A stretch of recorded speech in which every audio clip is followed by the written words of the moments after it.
Yeah, start. Good afternoon, everyone. I am Nandini. It's my pleasure to share.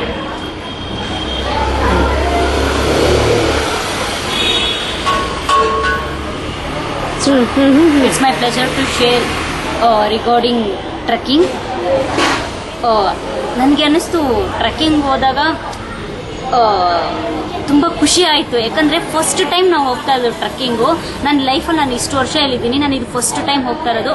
ಅಷ್ಟೇ ಅಲ್ಲದೆ ನಾನು ಬೇರೆ ಯಾವ ಕಡೆನೂ ಕೇಳಿಲ್ಲ ಟ್ರೆಕ್ಕಿಂಗ್. ಅದು ಎಸ್ಪೆಷಲಿ ವಿಜುಲಿ ಚಾಲೆಂಜ್ನ ಕರ್ಕೊಂಡು ಹೋಗೋದು ನಾನು ಎಲ್ಲಿ ನೋಡಿಲ್ಲ. ಇದೇ ಫಸ್ಟ್ ಟೈಮ್ ನಾನು ಕೇಳ್ತಾ ಇರೋದು. ಎಷ್ಟೋ ಜನಕ್ಕೆ ಬ್ಲೈಂಡ್ಸ್ಗೆ ಟ್ರೆಕ್ಕಿಂಗ್ ಅಂದರೆ ಏನಂತಾನೆ ಗೊತ್ತಿಲ್ಲ. ಸೊ ಈ ಒಂದು ಟೀಮ್ ಬಂದ್ಬಿಟ್ಟು ನಮ್ಮ ಎಲ್ಲ ವಿಜುಲಿ ಚಾಲೆಂಜ್ಗೆ ಟ್ರೆಕ್ಕಿಂಗ್ ಅಂತ ಏನು ಅಂತ ಫಸ್ಟ್ ತಿಳಿಸ್ಕೊಟ್ಟು ಮತ್ತೆ ಕನಕಪುರದ ಹತ್ರ ಕರ್ಕೊಂಡು ಹೋಗಿ ಆನೆಗುಂದೆ ಆ ಒಂದು ಬೆಟ್ಟವನ್ನು ಹತ್ಸೋಗಿ ನನಗೆ ತುಂಬ ಎಕ್ಸ್ಪೀರಿಯನ್ಸ್ ಆಯಿತು. ಯಾಕಂದರೆ ಅಲ್ಲಿ ಕಾಣೋರು ಹತ್ತೋದಕ್ಕೂ ಕಾಣದೆ ಹತ್ತೋದಕ್ಕೂ ತುಂಬ ಡಿಫ್ರೆನ್ಸ್ ಇದೆ. ಯಾಕಂದರೆ ಎಷ್ಟೋ ಜನ ನಮ್ಮ ಜೊತೆ ವಾಲಂಟಿಯರ್ಸ್ ಬಂದಿದ್ರು. ಸೊ ಅವರು ನಮ್ಗೆ ತುಂಬಾ ಹೆಲ್ಪ್ ಮಾಡಿದ್ರು. ಯಾಕಂದರೆ ಕಲ್ಲುಗಳಿದೆ, ಸ್ಮಾಲ್ ಕಲ್ಲು ಇರುತ್ತೆ, ಗಿಡಗಳಿರುತ್ತೆ, ಅದರಲ್ಲಿ ಮುಳ್ಳು ಗಿಡಗಳು ಜಾಸ್ತಿ ಇರುತ್ತೆ, ಸ್ವಲ್ಪ ಹೈಟ್ ಇರುತ್ತೆ, ತಗ್ಗಿರುತ್ತೆ. ಸೊ ಅದನ್ನು ಬ್ಯಾಲೆನ್ಸ್ ಮಾಡಬೇಕು. ಸೊ ನಮ್ಮ ವಾಲಂಟಿಯರ್ಸ್ ಅಂತೂ ನಮಗೆ ತುಂಬಾ ಎನ್ಕರೇಜ್ ಮಾಡಿದ್ದಾರೆ. ಯಾಕಂದರೆ ಒಂದು ವಿಜುಲಿ ಚಾಲೆಂಜನ್ನು ಅಷ್ಟು ಸುಲಭ ಅಲ್ಲ. ಆ ಒಂದು ಬೆಟ್ಟ ಹತ್ತಬೇಕು, ಬೆಟ್ಟ ಹತ್ತಿಸಿ ಕರ್ಕೊಂಡು ಹೋಗ್ಬೇಕು ಅನ್ನೋದು ಅಷ್ಟು ಸುಲಭ ಅಲ್ಲ. ಇಟ್ಸ್ ವೆರಿ, ನನಗನ್ಸುತ್ತೆ ಲೈಕ್ ಇದು ತುಂಬ important. And also volunteers I think ನಮ್ಗೆ ಯಾರ್ಯಾರು ಹೆಲ್ಪ್ ಮಾಡಿದ್ರು, ನಾನು ಅವರಲ್ಲಿ ಏನು ನೋಡಿದೆ ಅಂದರೆ ಲೈಕ್ ಅವರು ನಮ್ಮ ವಾಲಂಟಿಯರ್ ಆಗಿ ಮಾಡಬೇಕು ಅಂತ ಮಾಡಿಲ್ಲ. ಅವ್ರ ಮೈಂಡಲ್ಲಿದೆ ವಿಜುಲಿ ಚಾಲೆಂಜ್ ಮಾಡಬಹುದು ಅನ್ನೋದನ್ನ, ಅದು ನನಗೆ ತುಂಬ ಇಷ್ಟ ಆಯಿತು.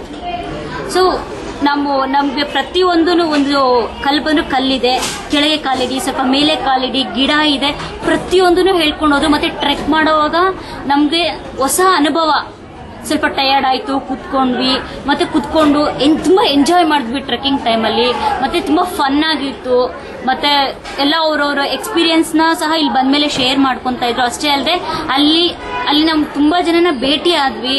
ಅವ್ರ ಡ್ರೀಮ್ಸ್ ಏನು, ಅವ್ರವ್ರ ಬಗ್ಗೆ ಒಬ್ಬೊಬ್ಬರ ಬಗ್ಗೆ ತಿಳ್ಕೊತಾ ಇದ್ವಿ. ಅಷ್ಟೇ ಅಲ್ಲದೆ ಟ್ರೆಕ್ಕಿಂಗಲ್ಲಿ ಮೇಯ್ನ್ ನಾನು ಏನು ತಿಳ್ಕೊಂಡೆ ಅಂದರೆ ಇವನ್ ವಿಜುಲಿ ಚಾಲೆಂಜ್ ಸಹ ಟ್ರೆಕ್ ಮಾಡಬಹುದು ಅಂತ. ಮತ್ತು ಟ್ರೆಕ್ಕಿಂಗ್ ಹೋಗೋವಾಗಲೂ ಸಹ ನಮಗೆ ತುಂಬ ಕೋಆಪ್ರೇಷನ್ ಇತ್ತು. ಅಷ್ಟೇ ಅಲ್ಲದೆ ಹೋಗೋದು ಅಷ್ಟು ಈಸಿ ಅಲ್ಲ. ಬಟ್ ನಾವು ಒಂದು ಗ್ರೂಪ್ ಇತ್ತಲ್ಲ, ಆ ಯೂನಿಟಿ ಇತ್ತು ಹೋಗ್ಬೇಕು ಅಂದರೆ ಟ್ರೆಕ್ಕಿಂಗ್ಗೆ. ನಾವು ಯಾರೇ ಆಗಲಿ ಅಲ್ಲೊಂದು ಗ್ರೂಪ್ ಹೋಗಿ ನಿಂತಿಲ್ಲ, ಇಲ್ಲೊಂದು ಗ್ರೂಪ್ ಹೋಗಿ ನಿಂತಿಲ್ಲ, ಎಲ್ಲ ಒಟ್ಟಿಗೆ ಹೋದ್ವಿ. ಅಷ್ಟೇ ಅಲ್ಲದೆ ಇನ್ನೊಂದು ಅಬ್ಸರ್ವ್ ಮಾಡಿದೆ, ಗೊತ್ತಿರೋರು ಒಂದೊಂದು ಗ್ರೂಪ್ ಅಂದರೆ ಗ್ರೂಪ್ ಡಿವೈಡ್ ಆಗಿಲ್ಲ. ಆದರೆ ಸ್ವಲ್ಪ ಹಿಂದೆ ಮುಂದೆ ಹೋಗುವಾಗ ಎಷ್ಟೋ ಜನ ಎಕ್ಸ್ಪ್ಲೇನ್ ಮಾಡ್ತಾ ಇದ್ರು ಅದ್ರ ಬಗ್ಗೆ. ನೇಚರ್ ಹೇಗಿದೆ, ಇನ್ನು ಸ್ವಲ್ಪ ಮುಂದೆ ಹೋದ್ರೆ ಏನಿದೆ, ಇವಾಗ ನಾವು ಆಪೋಸಿಟ್ ಹೋದ್ರೆ ಏನ್ ಸಿಗತ್ತೆ, ಪ್ರತಿಯೊಂದನ್ನೇ ಎಕ್ಸ್ಪ್ಲೇನ್ ಮಾಡ್ತಾ ಇದ್ರು. ಕೆಲವರು ಎಕ್ಸ್ಪ್ಲೇನ್ ಮಾಡಲ್ಲ, ಅವ್ರು ಅದನ್ನ ಥಿಂಕ್ ಮಾಡೋ ಕೆಲವೊಂದು ವಾಲಂಟಿಯರ್ಸ್. ಬಟ್ ನಾನು ಇಲ್ಲಿ ಏನು ನೋಡಿದ್ರೆ ಕೆಲವೊಂದು ವಾಲಂಟಿಯರ್ಸ್ ತುಂಬ ಚೆನ್ನಾಗಿ ಎಕ್ಸ್ಪ್ಲೇನ್ ಮಾಡ್ತಾ ಇದ್ರು. ಮೋಸ್ಟ್ಲಿ ಹೇಳ್ತಾರೆ ದೇಶ ಸುತ್ತಿ ನೋಡಿಲ್ಲ ಕೋಶ ಓದಿ ನೋಡು ಅಂತ. ನಾನು ಅಲ್ಲಿ ಟ್ರೆಕ್ ಮಾಡಿದಾಗ ಅನಿಸ್ತು ನಾನು ಎರಡೂ ಮಾಡಿದೆ ಅಂತ. ಯಾಕಂದ್ರೆ ಆ ವಾಲಂಟಿಯರ್ಸ್ ಮೋಸ್ಟ್ಲಿ ಗೊತ್ತಿತ್ತು, ಬಟ್ ಅವ್ರು ಕೋಶ ಓದಿದ್ರು, ದೇಶನ ಸುತ್ತೋದ್ರು. ಬಟ್ ನಮಗೆ ಆ ಥರ ಇರಲಿಲ್ಲ, ಅದು ಸಿಚುವೇಶನ್ ಅಲ್ಲ ಅದು. ಇದರಲ್ಲಿ ನಾನು ಎರಡನ್ನೂ ಸಹ ತಿಳ್ಕೊಂಡು ಅದನ್ನು ನಾನು ತುಂಬ ಖುಷಿಯಿಂದ ಹೇಳ್ತೇನೆ. ಅಷ್ಟೇ ಅಲ್ಲದೆ ನಾನು ಎಲ್ಲ ವಾಲಂಟಿಯರ್ಸ್ ನಮ್ಮ ಜೊತೆ ಯಾರು ಕೋಪಪ್ ಮಾಡಿದ್ರು, I would like to thanks. ಮತ್ತು ವರ್ಷನೂ ಈ ಥರ ಒಂದು ಟ್ರೆಕ್ಕಿಂಗ್ ಮಾಡಿದ್ರೆ ಮಕ್ಕಳು ಸಹ ಬೆನಿಫಿಟ್ ತಗೊತಾರೆ. ಯಾಕಂದರೆ ಎಷ್ಟೋ ಜನಕ್ಕೆ trekking ಏನಂತಾನೆ ಗೊತ್ತಿಲ್ಲಲ್ಲ main point.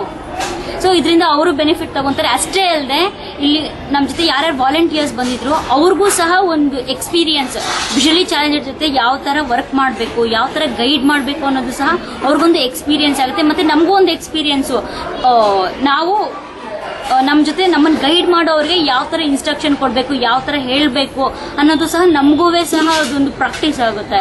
So finally I would like to thanks everyone and it's awesome trekking ಅಂತ ಹೇಳಕ್ಕೆ ಇಷ್ಟಪಡ್ತೀನಿ. Thank you very much. Thank you.